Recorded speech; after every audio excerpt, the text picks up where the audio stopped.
E, J, and P were writing about their ancestors.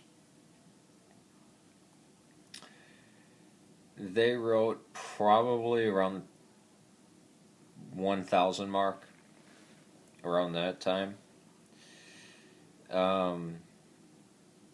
Or just after the split with Solomon, after Solomon's death. So when you see the rise of this, about 1000 BC is when they're writing this. When I talk about the history, I make the mistake of thinking other people have been in areas of historical research. The 4 books of Kings, or in the West known as 1st and 2nd Samuel, 1st and 2nd Kings, and I'll include Judges with this as well, is amazingly accurate. We have found on many occasions dug up stuff from their surrounding neighbors who were their enemies that talk about battles from the other point of view, and we find these in the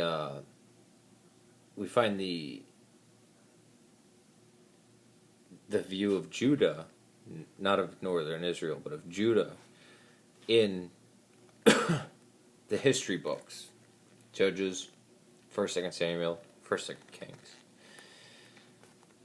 And then we find the version of the Moabites,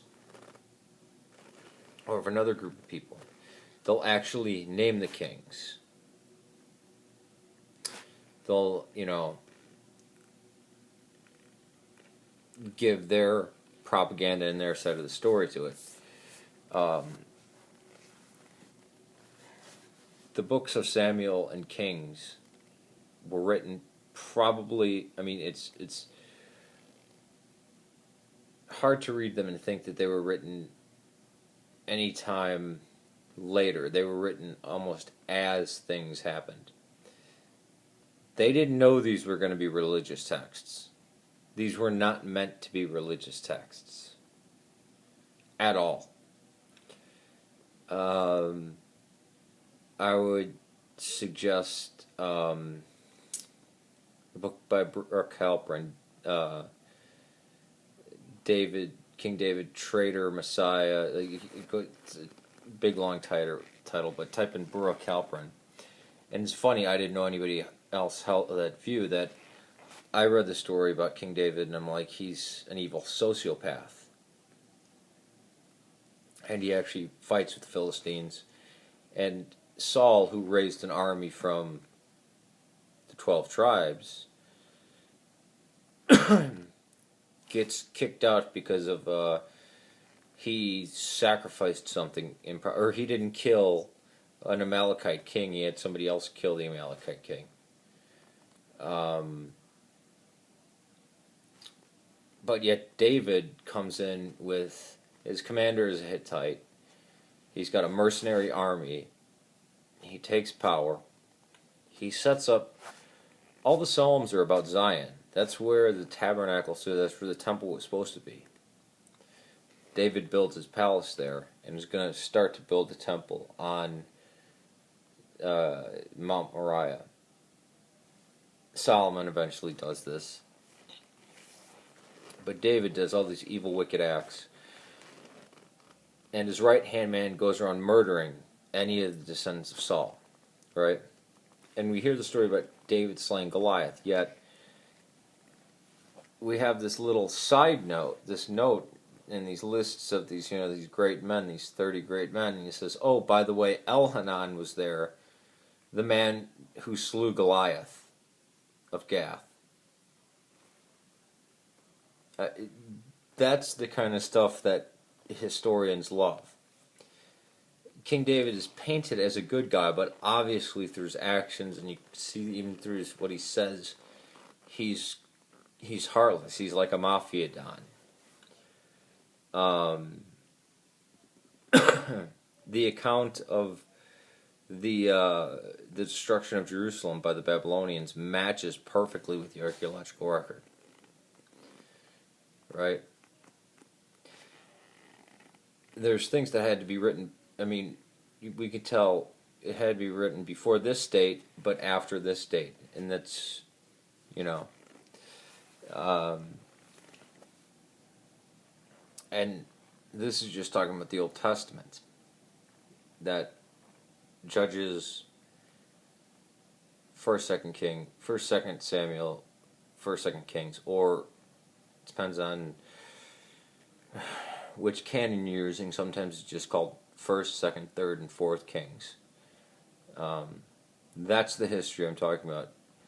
The theodicies at the beginning are just that. It's P competing with J. That's what that is.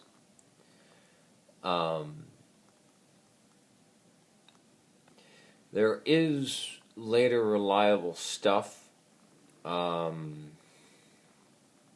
There are some reliable things after you get to Abraham, which you could call history. But if you read the early writings of the Church Fathers, Clement of Alexandria actually uses what would become creationism as an example, because people were taking things too literally in the Gospels and stuff like that. And he says, imagine if somebody were to take, and he goes through and basically destroys this idea of creationism, which would pop up. Basically, it's a reaction to Darwinism. There is no account of how old the Earth is. I mean, in the Bible, it's not a biblical text. Now, when Cyrus the Great ordered that each people should have a record of their past, J, E, P, and D got stitched together by a redactor. It's most likely Ezra. D, the Deuteronomist, is most likely Jeremiah. How can we tell? Their writing styles. Shockingly similar. And it's very, very easy to tell the J, E, P, and D.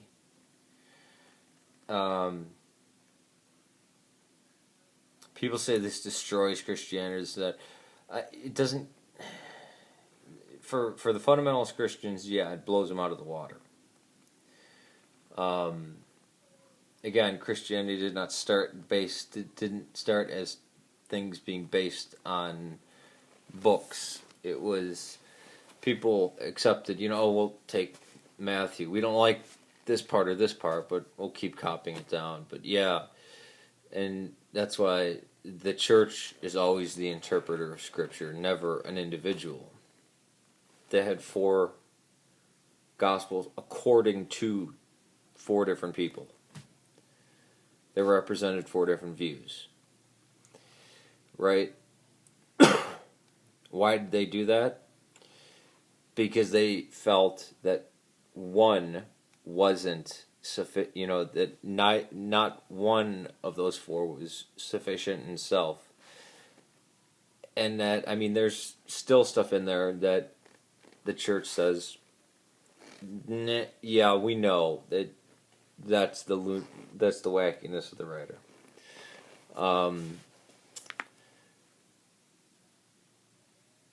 But when I talk about the historicity of the Old Testament, I'm talking about the court chronicle, not Chronicles, the book that's written later. That's post captivity.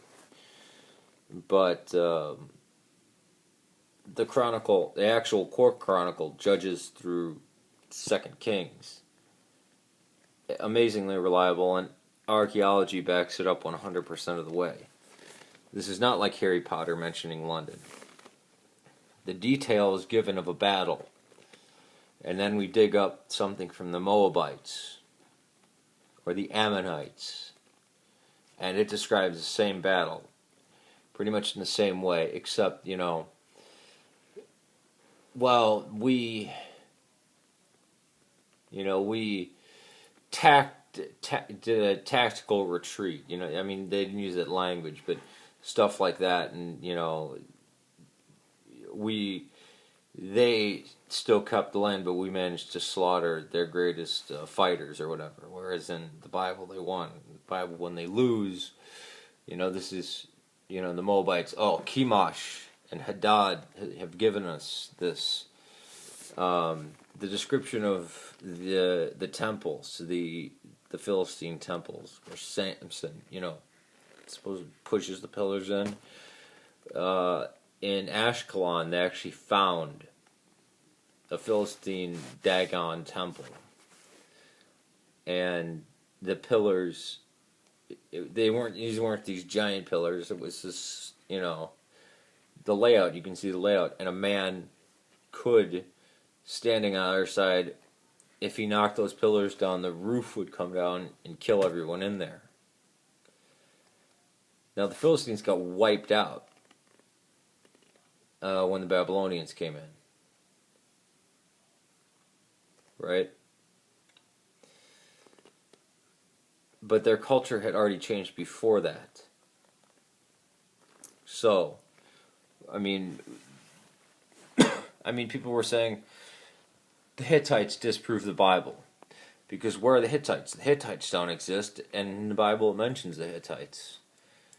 And then about 100 years ago, they stumble across the capital of the Hattusha, which were the Hittites. The destruction of Sodom and Gomorrah is surprisingly accurate. Now we have a theological spin on it, but what went down, science can show that it would have been this flaming fire from the sky, and the evidence is there at Baba Dra and Numera. But these are ancient people interpreting it. I mean, when you read the Anglo-Saxon Chronicle, whichever